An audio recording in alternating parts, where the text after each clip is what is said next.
everyone, and welcome back to Lucky Loaders 15, where I'll be giving you 3 selections for tomorrow's horse racing action. Now, before we get stuck into them, let's quickly just recap on how our tips performed today. In the end, it was a slightly frustrating day here on my YouTube channel. Only one good result for us, and that was Fishable. Collecting the place money at York was my next best of the day, and advertised at 16 to 1. So that was a nice little bit of place profit. But yeah, away from that, it was slightly disappointing. Indianapolis just missed out on a place for Ian Williams in the end at Ascot. He'd been well supported all day. He went off around about 8 to 1 in the end, originally advertised at 14, so he was a little bit unlucky there. But I think he will have his turn later on in the season. He's definitely one to watch still, and I think the handicapper will drop him a pound or two for that. So don't discount him from popping up again later on in the season. I think the same could be said for Ostilio. Again, he was very well gambled. Advertised as my long shot last night, 33 to 1. I saw at one point today shortened up into 10 to 1. So there was obviously a lot of confidence behind him. But in the end, I just think he was given a slightly strange ride. Luke Morris had a good draw towards the stand side, and in the end, started veering and coming off towards the middle of the track. It really did cost him quite a bit of ground, I think. And I don't think he might have won, but I think it definitely stopped his chances of making the first 6. A little bit of a peculiar rider, I thought that. But again, I don't think he's going to be one to cross off just yet. I don't think it was a bad run in the sense that he did stay on well in the closing stages. But yeah, a little bit frustrating there. Probably still a little bit too high in the weights. But yeah, I think he will pop up again like Indianapolis later on in the season. Line of departure, my selection in the July Cup just never got anywhere involved in it in the end. Was actually a big price and drifted out like a barge, so that was frustrating. And then the nap of the day, It's Maggie. I don't think she did anything wrong. She ran a credible race to finish in third, but just wasn't good enough on the day. And Mountain Brave, we see it time and time again at Chester, just made all and really capitalised from that inside draw, despite it being a 5-runner field. I said in my preview that It's Maggie would have to pretty much get the lead early on if she was going to win, which I thought she probably would do, but she just didn't quite get it, and she was always up against it. But again, I think she'll have another win in her later on in the season. I still think she's fairly well treated, and we've already seen that form come to fruition with Blackrod earlier in the week at Newmarket from that time they clashed together at York. So yeah, a little bit of a frustrating day today after a good couple of days, but fingers crossed it's just a blip and we can find some more winners for you tomorrow. So like I said at the top of the video, 3 selections for tomorrow's racing, and we're going to be going to Ireland for the first one of them. We go to the feature race on the card there at Fairyhouse. It's the 320 with the Brownstown Stakes, and I'm going to take a chance here on Valeria, Messalina for Shane Foley and Jessica Harrington. Now, at the current time of recording, this horse was available at 5 to 1 as my next best of the day. I'm going to recommend a 1-point win bet. Now, this horse is the defending champion in this race when it was actually run at York last year due to COVID, but is back at Fairyhouse. But I still think she's got a really good chance, despite being a 4-year-old now, of being able to defend her crown. Now, last season, she was very good as a 3-year-old. She ran in some really decent races. She just was touched off by one master at Glorious Goodwood, and she ran well in some other races as well.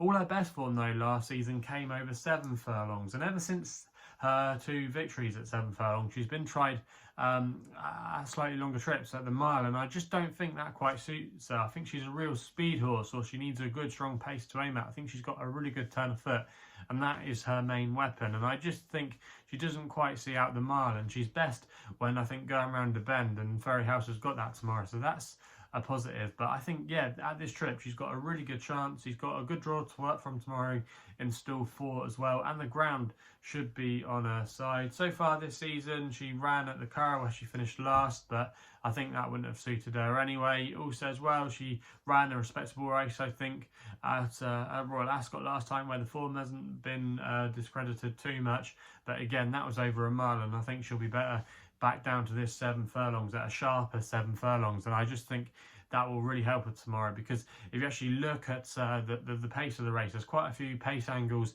in and around her, and I think if she could just track them, not get too far back, but just track the pace in the midfield, if Shane Foley can get what we call the box seat, I do think she's got a really good chance. And at 5-1, she isn't a bad price at all there. And I think if she gets the breaks, doesn't get stuck in traffic, she'll go and defend her title. So that's why I'm putting her up as my next best of the day. We then wait for my nap, where we go back to this side of the Irish Sea to Stratford for a bit of jumps action.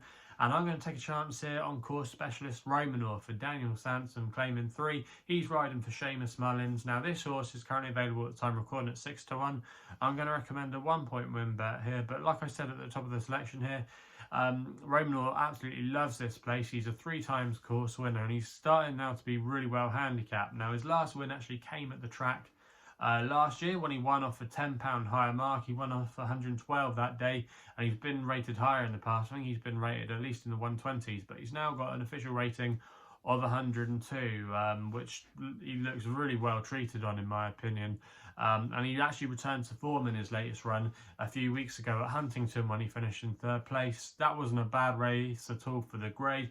He's a horse that needs to be held up for strong pace. He comes with a late run, and I think he might get that set up tomorrow. You've got hat-trick seeker Sativo, who I think might find it now a little bit harder up in the weights. He likes to be handy. You've got Night Destroyer as well for John Joe O'Neill, who comes off the back of a win at Savile, but in my honest opinion, that was a really weak race. So I do think the race could set up lovely for Romanor tomorrow. We know he likes to track, and there could be a bit of a pace angle for him to aim at tomorrow. So I do think Romanor at 6-1, he does represent a little bit of value there. I think he could go off a lot shorter price tomorrow. I could see him going off maybe around about the 7-2, 10-3 kind of mark. I think he's got solid credentials, and that's why he's going to be my nap of the day if he can build on that Huntington run last time out. We then stay at Stratford for the last selection, where we go to the 5:33 for the long shot of the day.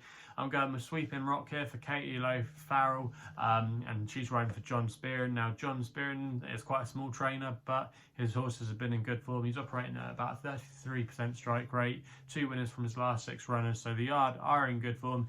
And this horse, Sweeping Rock, despite him being 11 and only being 1 from 32 over hurdles, I think has actually shown a good bit of ability recently when he finished 4th at Worcester. That wasn't a bad race at all. He just hit the front, I think, a little bit too early, and then just didn't find much in the closing stages. I don't think 2.5 miles is his ideal optimum track. I think a sharper track like Stratford would be more up his street, and also as well, he's dropping back to 2 miles too, which I think could be his optimum trip. He could be a bit of a trip specialist. He's not really tried that trip too many times in his career. When he's been tried over 2 miles, he's been doing his best work late, so you'd like to hope he's got a good chance in this race tomorrow. I think he's well treated off a lot of his old marks as well. He's off a workable rating, and Katie O'Farrell as well is an interesting jockey book, and only ridden this horse once in his career, and that came at Market Raisin in a race last year in a female amateur riders race, where she didn't run bad at all with him that day, finishing 3rd. I do think this horse does have a good chance at the prices. He's 10-1 with some firms at the moment. 4 places on offer with the likes of BetVictor and William Hill at that price. And as my long shot of the day, I'm going to recommend a 0.5 each way selection with him. So that rounds off the 3 tips for tomorrow's horse racing action. If you're still enjoying these videos, remember to hit the thumbs up button and subscribe here to my YouTube channel at LuckyLoaders15. Also as well, if you want to follow me on Twitter, my handle is at LuckyLoader15. That's the place to follow me on social media. Also as well, if you want to find out a little bit more about myself, my website is www.chrisloaderracing.co.uk. Please gamble responsibly. Hopefully we can have some winners for you tomorrow, and we'll be seeing you soon.